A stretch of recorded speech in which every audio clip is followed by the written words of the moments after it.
you, Robby? I'm good. How you doing today? I see you're here in San Felipe. You're not going to be raced today?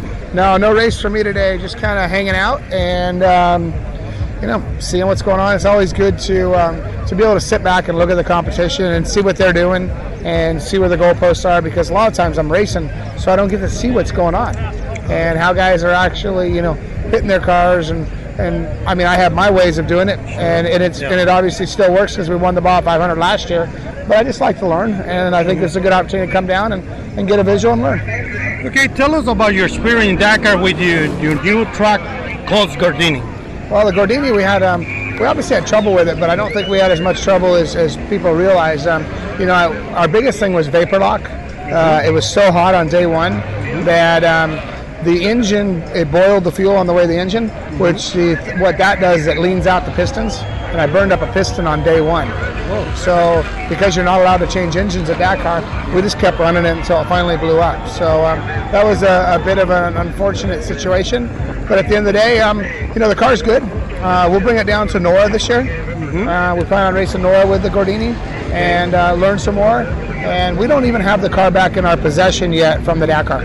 Okay, we hear you're going to be partnership or making a team with the Martillo guys from the Cabo San Lucas, Matt Campbell, the Canadian guy. I think there's obviously some opportunity there. I think my own opinion, the way it works the best if we all race the same cars. And I think the the Hummer was the right package, and I believe the Gordini is going to be the right package. But it's that's the first thing, is we got to understand what exactly the rules are going to be.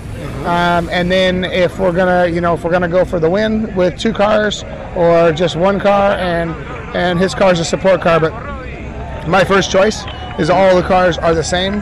It's the only thing that makes logical sense. It's just unfortunate because we connected in Dakar and we're a year too late, and he has his cars, his parts, his assets.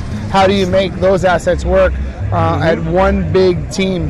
And that's the part that I don't know if he's struggling with it, but that's the part that I have trouble with. I think there's obviously some with the business relationships that I have and business relationships he has. There's probably a bigger play to the whole thing than even a Gordini or his car. I think there's probably something different, which it's all about the package of the vehicle, and that's what we do, is build race cars. Excellent.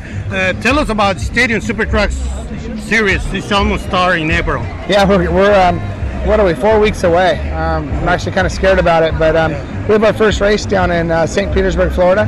I'm very excited about it. I think the series is at year 2. Our television package is back with NBC Sports. We got good television. Yes. Landon X Games is even bigger because it's going to bring more eyeballs and more awareness to the series this year. And obviously, it's something we want to continue to do and continue to grow with.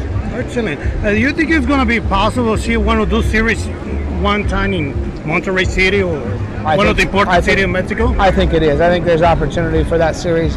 The way the series is, with the amount of what would you call it, infrastructure to be able to put an event together, there's no reason we couldn't do a race in Tijuana, Ensenada, Cabo, Monterrey, Mexico City.